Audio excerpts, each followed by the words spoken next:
5 trillion shillings is what we'll need in the next 15 years to start putting Kenya right there, next to Singapore. Yeah? To translocate Kenya to Singapore. 5 trillion shillings. And Ruto unveiled a big 4 agenda for him. He says, you know, agriculture, he says infrastructure. So agriculture, we've got to stop being a net importer to a net exporter. We've got to build our infrastructure, including mega dams and all these things. What are the other 2? What are they? There's energy, yes. We've got to get 10,000 we've got megawatts. to a level of 10,000 megawatts of power generation. Then we have people, education, you know, skills development, innovation, spending on scientific training, and so on and so forth. Yeah, so transport and logistics is that other one. Yeah, so this is the plan. We want to see 5 trillion. This plan, are they aligned? Are they not? We have an economist here with us, Odhiambo Ramogi, who is also from Elim Capital, and you are a member of which Okoa? Which one? Both of them actually. Okoa Mombasa, Okoa Uchumi. Yes. Karibu sana. Asante. Yeah. We are going to start off with the day's quote from Janet. Yes. Today's quote is by a Nigerian scholar. She's called Oyeronke Oyewumi. And in 1997, she said, "Inequality is not natural, it is organized." Do you agree? Totally. Yeah. It is manufactured. I think it would be a better word. You see, there are 2 schools of thought. There are those of us who believe there's enough for everyone. And then there are those of us with a scarcity mentality that believe if you have it all, I can never have it all. In fact, I need to make sure you have as little as possible so that I can have as much as possible. So if by accident or design I end up being in authority, I will ensure that you have less so that I can have more. And that is the unfortunate reality that manufactures inequality. Yeah. That is really well said. Ooh, as an economist, how do you marry not having a scarcity mentality with like the basic laws of, you know, supply and demand? That's a good one. You see, the basic laws of supply and demand are market forces. That if you go to the market, there will be supply and there will be demand. And if there's no demand, really, there's no market. The whole thing is driven by people wanting to buy what you're offering in the market. But a scarcity mentality is more of psychological or economics of psychology, your thinking pattern. You see, there is this famous joke that monkeys live better than humans. Because they don't pay rent, they don't worry about what they are eating. And somehow, somewhere, they're just thriving. Unless you start killing them, really, they're just thriving. Because there's a sense that there's adequate provision for everyone. We, on the other hand, believe that if Janet has it all, that means I can't have it all. And that's a big problem. Or that she's taken from me somehow. Absolutely.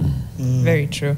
All right, let's get into our 5 trillion shilling Singapore Dream. plan. But I want to start from threading through something that we have tried to do here before. I know the Business Daily has tried to do it with like opinion pieces, which is figuring out how Singapore and the Asian tigers did it. What significant things, and we've tried to thread them, but from just an economics perspective, what foundational changes, policies did Singapore, you know, take to become this big Asian tiger? And were we really at par in the 60s, or is that something we tell ourselves to feel good? Well, I want to start with the final question, which is, were we really at par? You see, economics has many parameters. We'll talk about GDP, talk about GDP per capita, we'll talk about the Human Development Index, we'll talk about foreign exchange, etc. And one can choose one parameter and say we are doing very well because of this one parameter, which is a problem of this administration, actually, that the Ruto administration has focused its eyes on the macroeconomic parameters And they really are strategically ignoring all the micro indicators, because the micro are against them, the macro are for them. In other words, there is something happening at the top, but it's really not reaching the people at the bottom. That's what we mean by the difference in the micro and the macro. Now, as regards Singapore and Kenya being at the same level at independence, there were parameters that were similar. And probably you could look at GDP or something like that. And there are some parameters that were similar, but there were parameters that were not similar. And so, to a certain degree, yes, he is right. To a certain degree, probably not. Now, coming to your first question, which is what made the Asian tigers to move from where we were at independence to where they are right now, I would highlight 3 items. One is governance, and 2 is investments, and 3 is visionary leadership. Starting from visionary leadership, we had a plan, they had a plan, or there are those also who say that they actually came and borrowed our plan that was drafted by Emilio Mwai Kibaki and Thomas Joseph Mboya. And this is the plan that they put to use. And this is not just Singapore and Malaysia, this is also China. China laid out a 50-year plan that was supposed to start with industrialization in their country first before they actually go out and start now opening their borders to external players. And so with a strategic plan of that nature, it then aligns the thought of government into one direction so that everyone is thinking in the same direction. The beauty of a vision is it becomes the language that transcends the professional languages. See, as a media person, you have your language. As an economist, I have my language. The accountant has his, the engineer has his. But when we have a common vision, all these languages are reduced to one thing, which is that vision. And so it helps to move things forward. The second advantage they had is they had investments. The Asian tigers grew at the time of the Cold War.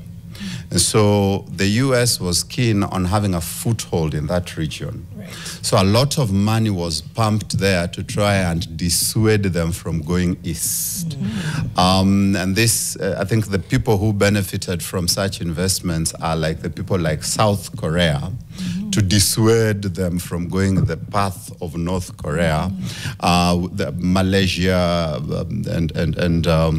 and Singapore equally benefited from significant investment. The investment that was coming into Africa comparatively was a lot lower, and to some extent it also has to do with our ability to negotiate.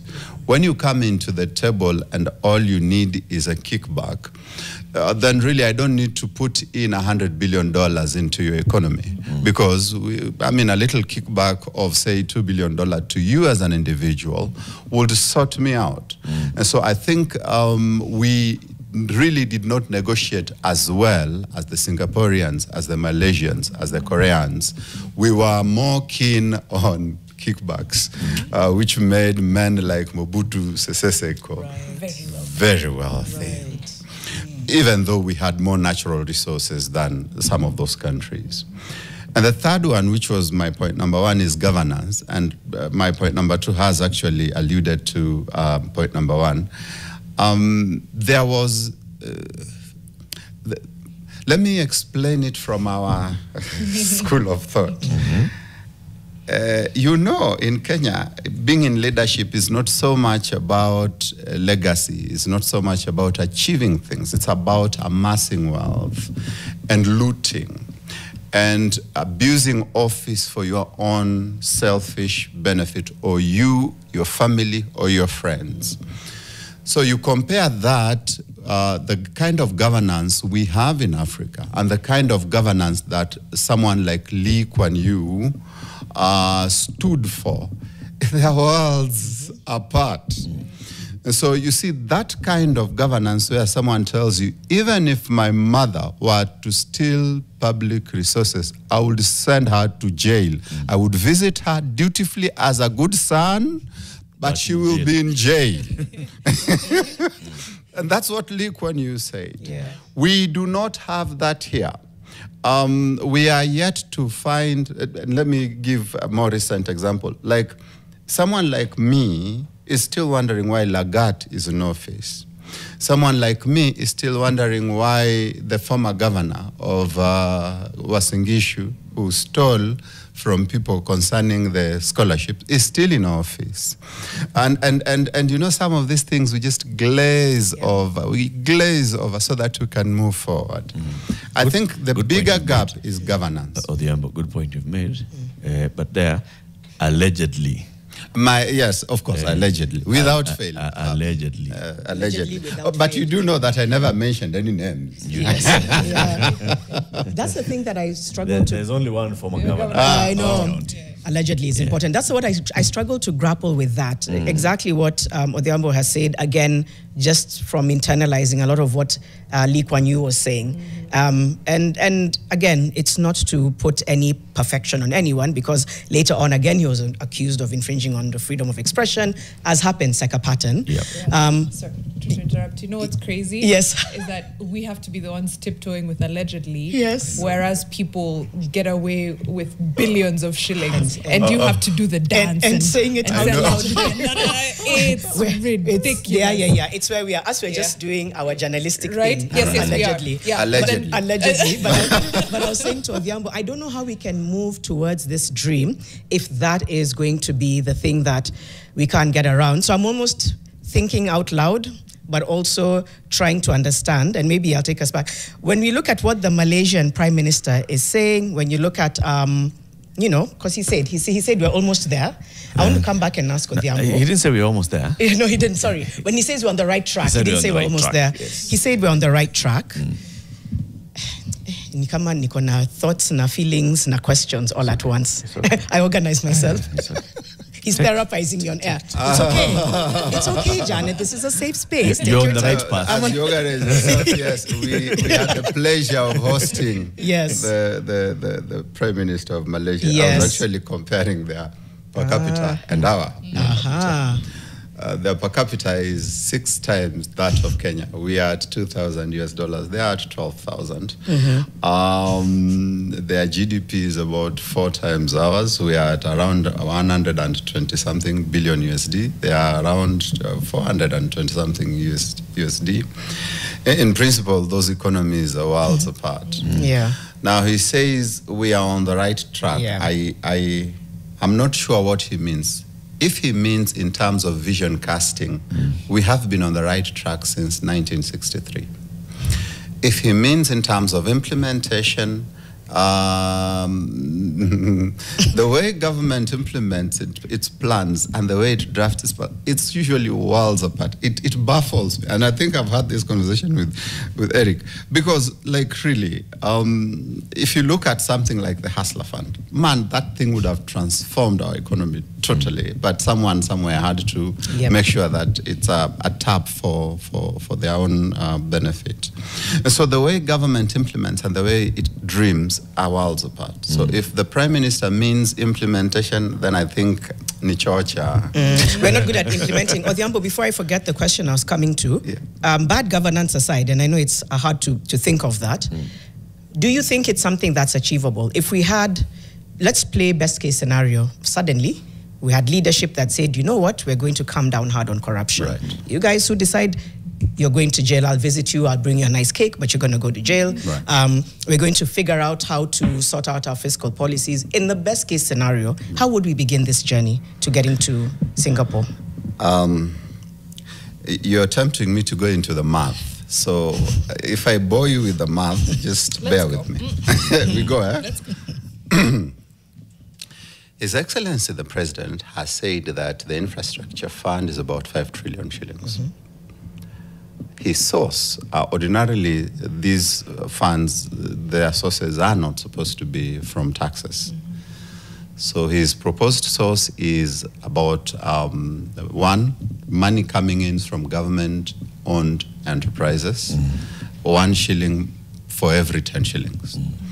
And 2, money coming in from our natural resources. Now, the government-owned enterprises that are making money in this economy are accountable. There would be the Safaricoms of this world, there would be Kenya Pipeline, there would be Kenya Ports Authority on one hand. On the other hand, in the banking and financial services, we would have KCB, would have Centum, which is partly owned by the government, ICTC, which I'm not sure where it is right now in terms of profitability. Around 2022, thereabouts, where we have the audited results, the whole amount of money that was coming from government-owned enterprises was around 50 billion, 49 thereabouts. If you get a shilling for every 10 shillings, that's about 4.9 billion shillings. Of course, the target is 5 trillion. You need to have that in mind. On the other hand, the whole mining industry as it is, not the revenue, the whole mining industry as it is, around $479 million US dollars, translating to about 50 or 52 billion, let's say 55 billion Kenya shillings.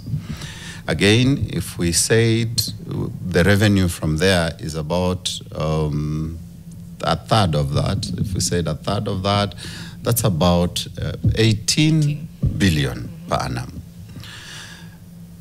Let's assume roughly that really 18 billion per annum, we can take all of it, not just 1 in 10. So we take 18 billion plus the 5 billion, that's 23 billion per annum getting into the infrastructure fund. For us to achieve the 5 trillion mark, we will need at least 250 years. Okay. Because it's 23 billion times 250 gets you to the target, which is 5 trillion. As it is. Without thinking compounding, without thinking anything else, as it is. All factors constant, ceteris paribus. And it also hopefully no one in that board steals that money, just as it is, 250 years. Now, ordinarily how this happens is you get that money and you start building the fund by investing in other areas and ensuring that where you invest, you don't lose that money. So that's a very big assumption that if we gave you 20 billion in 2026, you don't lose that money. Because if you lost it, we might have more years. We've added more years to the 250. So as it is, I think we still need to think through how we are going to get that money. So there are 2 options from where I sit, or 2 conclusions from where I sit in terms of how this will be operationalized or why this needs to be urgently done. Option 1 is privatization, which is what the president alluded to significantly. Our shares in Safaricom are worth at least 350 billion, assuming the valuation of 1 trillion. Our shares in Kenya Pipeline, 100% worth about 130 billion. So you see, you sell these 2, you already are at 500 billion, which is 10%. But you see, the problem of selling this is you have foregone any dividend income. So you have opted for income as for immediate income as opposed to the constant, dividend income that's coming. So it's a tricky balance, because what I'm wondering in my mind is, where are you going to invest this money from Safaricom, which will give you better returns than Safaricom? for you to sell the Safaricom shares. Right. Does it make sense? Yeah. Yeah, because it's one of the best performing counters in the market today. So if you would like say, okay, we're not interested in Safaricom because it's too slow. Okay, so where are you taking the, yes, what's faster? So there are the first one, of course, the privatization, which sends me to the second part, which is, I really think this is just about selling government assets. Because it really, when the math is not mathing the way I'm saying, always there's an interest at stake, because there are more economists at Treasury that would have done the math I've done and would have advised the way I've advised, but someone somewhere still opted to go for it. It means there are interests at play. As we take a break, I want to come back and just read from what the president said about the fund and the 1 in 10, and how the 1 in 10, he explained it. He was actually saying that from every shilling invested from the proceeds of privatization, then we aim to attract 10 shillings from long-term investors. So it sounds like the other way around. Not, it's we privatize, we invest, put that money into the privatization fund, ring-fenced, and then attract investment around it. Awesome. But let's see what that means. Yeah. Whether that has a different meaning from how you've explained it to us. Break time? Break time, yes. Thank you for throwing it to me. When the conversation is hot. You see, now it's at that point. Janet takes us to a break. But yes, we will go into a break. We are in studio with Odhiambo Ramogi, economist and CEO, Elim Capital, trying to see if we can navigate our way towards this dream, this Singapore dream. But we'll come back, sample some of your feedback, and continue the conversation in just a moment, coming up to 7:30. Nice. Humble Generation says, why did we abandon Vision 2030 for these utopia promises? We had a vision based on pillars, measurable, achievable. Jubilee government abandoned it. Now it is new outfits every 2 years. Tafari J60 says, so let me get this. We need 5 trillion to become Singapore in the next 15 years, but the current regime has already borrowed 3 trillion since it took office with nothing to show for it. And then I think finally somebody says, it's sad that we are in a state where the government doesn't resonate with the public at all, yet are very quick to recover taxes for bad governance and go home with hefty paychecks. So people here weighing in. I think if there was a pulse, people would say, of course, we want to be way ahead. People can't see through the muck of bad governance. And I don't blame them. It's very hard to see that. You're like, we have to go over that bump to try and begin to have the conversation. But you can't just go there and say, you're dreaming big, and it's like, okay, that's great. So where did the Eurobond funding go? Where did funding go for this development project? Where did funding, the fact that we don't have anything to show for Eurobond, by the way, I don't know why we didn't sound the alarm then. But Odhiambo and Eric might be like, no, there were versions of the alarm sounded. Alarms were being sounded but by people actually didn't listen. The Auditor General. Yeah, from as high as the Auditor General, it's unfortunate. Sounding the alarm. Right. And that's where there's that famous nini of ile ujinga iko Kenya jamani. It was in response to the Auditor General saying that he wants to go to New York to audit, to look for Eurobond funds. And the leader of the country then was like, he gaslit him. He gaslit but yeah, there's a question you posed just before. So the speech by the president, this is what he said. He talked about the fund, the National Infrastructure Fund and the Sovereign Wealth Fund. So he starts with the National Infrastructure Fund. He says the architecture of it will be underpinned by the reforms in the Government-Owned Enterprises Bill passed in August and which he has already signed into law. The strategic solution that will provide a framework to innovatively scale up resources to match our ambition. It will fulfill a manifesto commitment. Okay, let me go into. All proceeds from privatization will be ring-fenced, preserved and reinvested into new infrastructure and wealth-creating assets. Right. When ownership shifts to the private sector for efficiency, the benefits to the public will not diminish, they'll multiply. For every shilling invested from privatization proceeds, we aim to attract 10 shillings from long-term investors drawn from pension funds, sovereign partners, private equity, and development finance institutions. This multiplier will allow us to build critical infrastructure without adding to the tax or debt burden. He says this is a proven model. There is Australia's Future Fund, Singapore's Temasek, UAE's Mubadala, and they all demonstrate that commercially run public investment funds can grow national wealth. And then he also now talks about the Sovereign Wealth Fund, which he says a portion of all royalties from natural resources and a portion of the proceeds of the privatization of national assets will be invested in the Sovereign Wealth Fund. The fund will rest on 3 pillars: savings to be invested for the future, stabilization, which is a buffer against global shocks, including commodity, volatility, pandemics, geopolitical disruptions, and then infrastructure. A carefully managed share will be invested in commercial terms to attract private capital to national projects while growing public wealth. Right. And thank you for that. By the time the president was giving his speech, I was in Nakuru doing field work, so I got my report.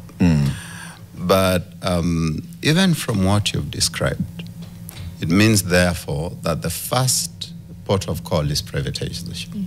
Yeah. So now after we've privatized, let's say we've privatized Kenya Pipeline, we've privatized Kenya Ports Authority, we've privatized Safaricom, we've privatized our shares in KCB, and now we have a fund that is looking substantial. So the president is saying, okay, the money that has come from privatization now, let's invest it so that out of what we get, we will only retain 1 shilling, and then the rest we use for the infrastructure projects. Oh, it's not the other way around? It is that once we put it into a pool of investments, right, and then attract other investors into right, this infrastructure project. Yes. It's the 1 shilling for every 10. Yes. 1 shilling goes into infrastructure, or the other way around, or 9 shillings goes into infrastructure. For every shilling we invest, see, 9 shillings. We aim to attract 10 from external sources, 10, okay. pension funds, PE funds, and all into this infrastructure project. Okay. Right. Okay. So it's like, we're providing partial capital into a project. Okay. I hear you.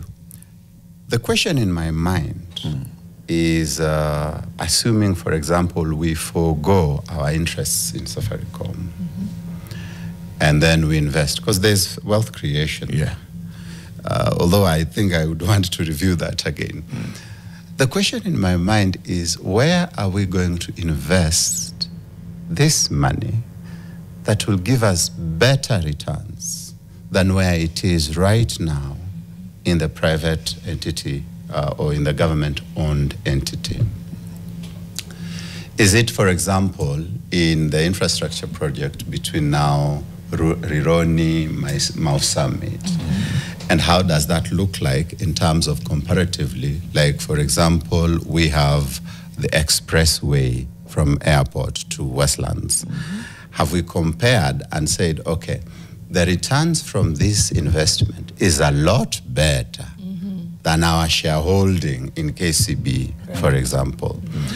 And I think then that is what I was saying initially, that it is still self-defeating. Because you already have private enterprises that are generating income for you.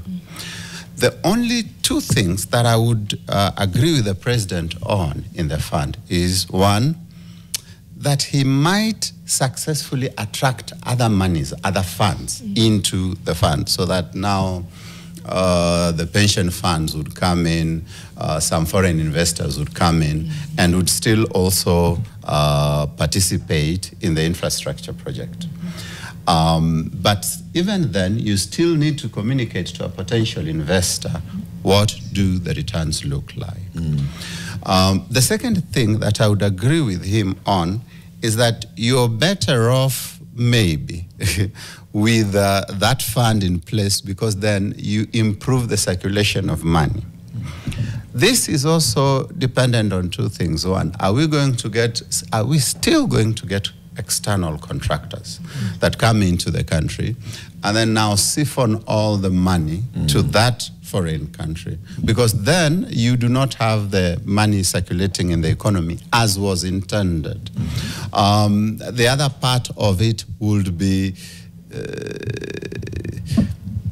how far, you see, there is the bureaucracy of government. Yeah. You see, right now, our shares in KCB would still circulate somewhere. But now, after we've sold them, how efficient is our use of those resources? Because you see, government can take 18 months or even 36 months just thinking about a project. The speed of deployment of these resources and the cost of that delay.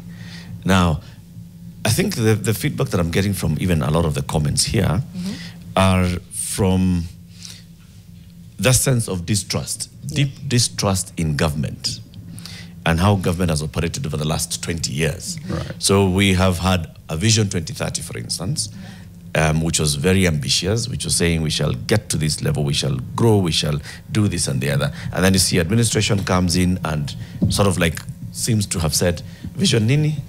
Nisa nyinyi kaini na vision yenu, me I have my big 4 agenda.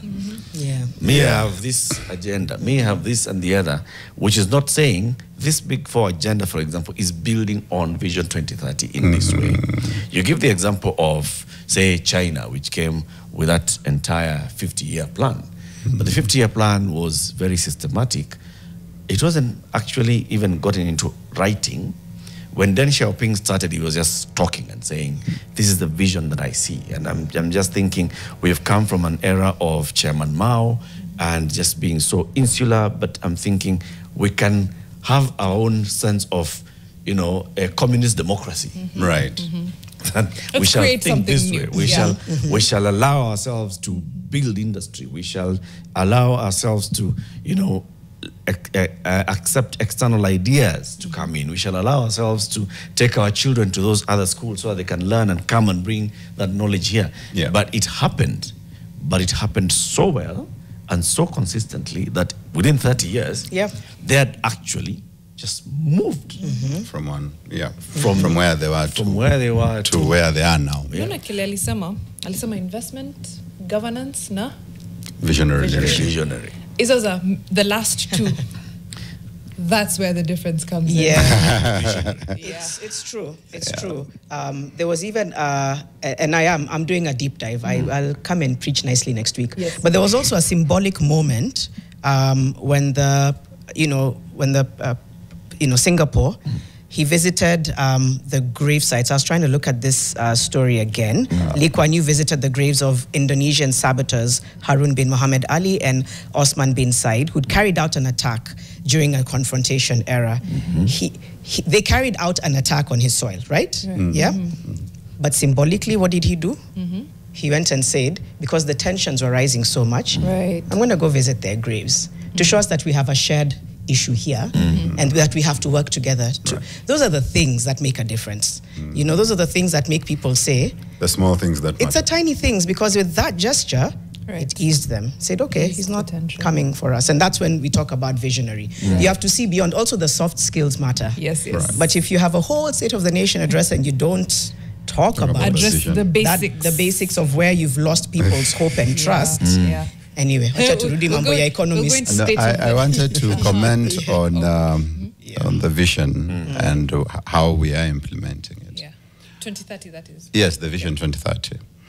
The Vision 2030, I think, started from, was it 2009, 2010, and it's supposed to go all the way to 2030.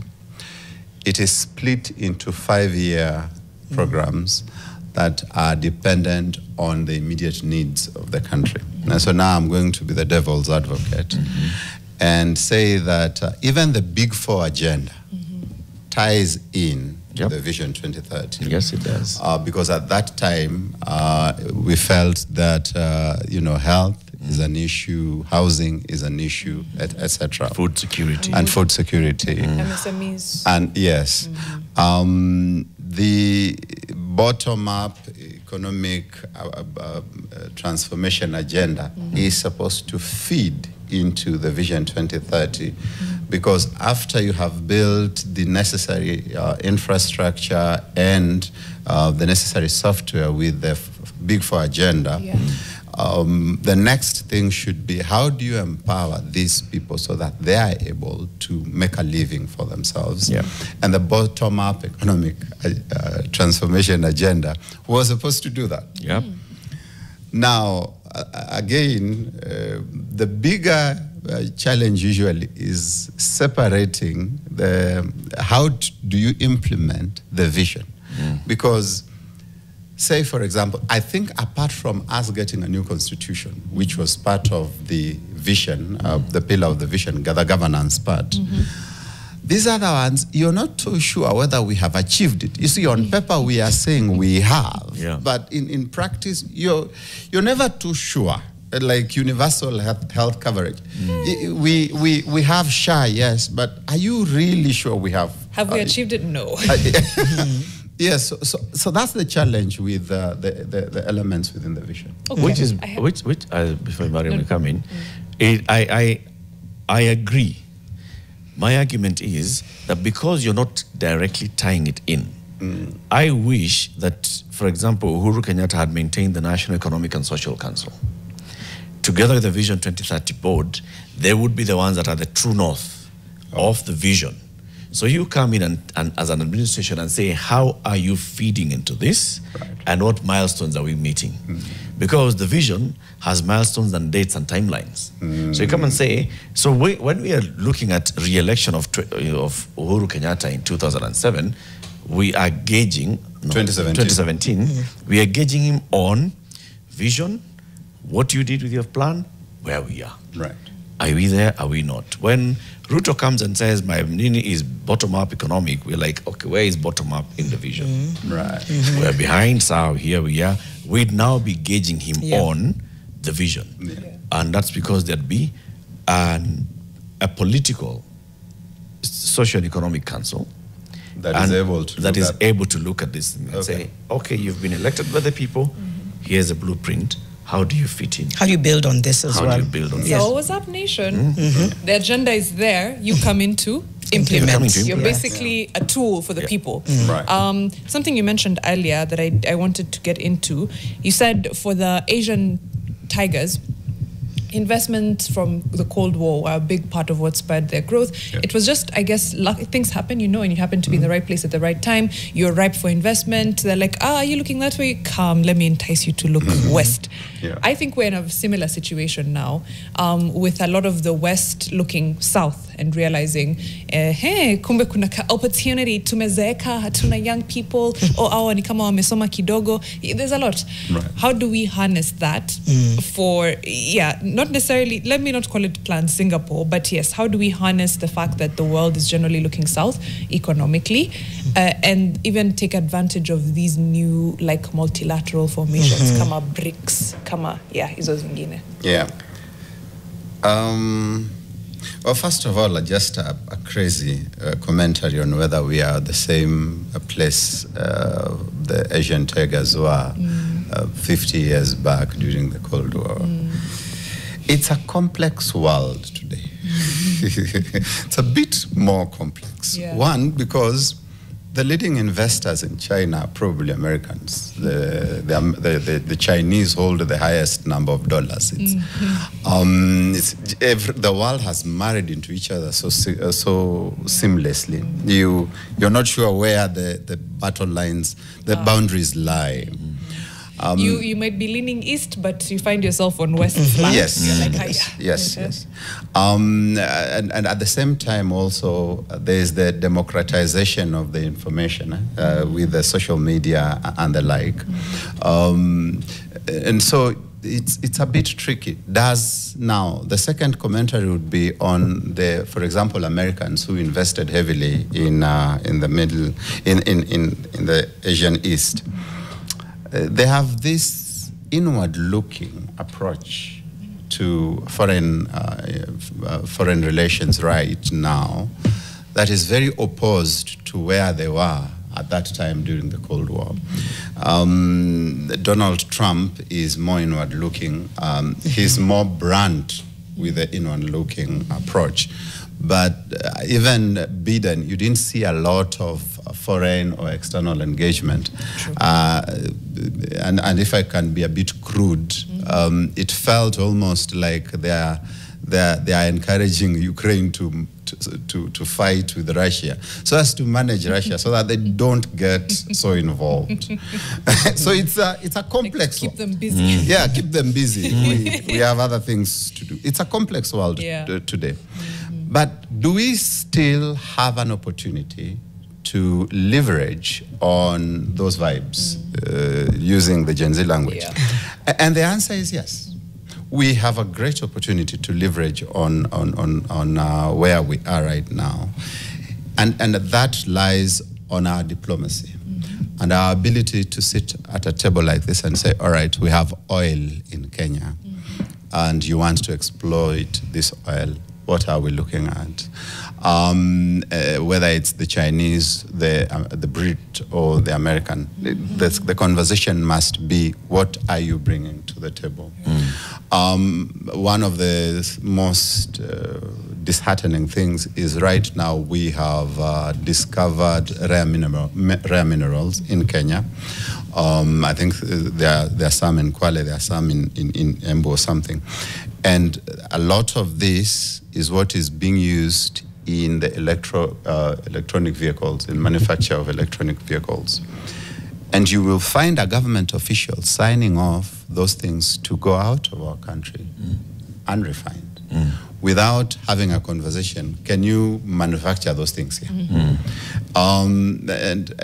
Because again, it boils down to governance. It boils down to how we negotiate for the opportunities we have. Kwisha Sisi. You know, he says, again, he went back to like diplomacy and governance. Then I think of all of our diplomatic faux pas that we've been threading, the governance. Anyway, we're almost out of time, but just a few comments. Do you have a question, Janet? No, I think I was just going to ask, what should Kenyans be asking about this plan? But I think we've kind of tackled some of it. I was also going to ask, I'd written down, when you compare Kenya's demographics to Singapore, what is the key advantage we're not leveraging enough? I don't know whether you spoke to that when Mariam asked about. I had mentioned about Malaysian, the parameters. I compared the parameters. Okay, yeah. All right. Yeah. What you're asking is what we are not leveraging on. We have awesome land. One. Two, we have a younger population. Those guys are old. A younger population means you have a brighter future. It means your population is still growing because the younger population is reproducing. God bless them. You have a younger population means you have more energy, you have more workforce, an active workforce, and less dependency on the pension fund. So I don't think we are leveraging on that. And even this, our emphasis on micro and small enterprises, our emphasis on creating jobs was all to leverage on that. We have not succeeded in doing that. And anybody who comes to power seems more interested in preserving the status quo and protecting the wealth of those who have, as opposed to really leveraging on this. June 2024 was the people who have been ignored finally coming up and saying, you do realize we are the majority. And if then they can have that mentality in 2027, then I think maybe, just maybe, there can be a significant shift. But that is our leverage. Let's leave it at that for now, because we're out of time. I know you wanted to share a comment or two. Yeah, no, it's okay. I wanted to even invite him for part 2. Yes, absolutely. Social economics, because some of his peers have done some significant damage to the discipline. As far as, you know, we need this stuff. We need you back, Odhiambo, is what we're saying. Yes, we need But thank you for breaking that down so well. Thank you. Yeah, Odhiambo and thank Ramogi. you for having me at Fixing the Nation. I love how excited you look. Yay! Economist and CEO of Elim Capital, Odhiambo Ramogi, has been our guest. And then now we're going to invite Zaha Indimoli. Today is the 25th day of November, and it is the International Day of the Elimination of Violence Against Women that kicks off the 16 days of activism. She's the advocacy lead and femicide KE and co-host of The Last Word.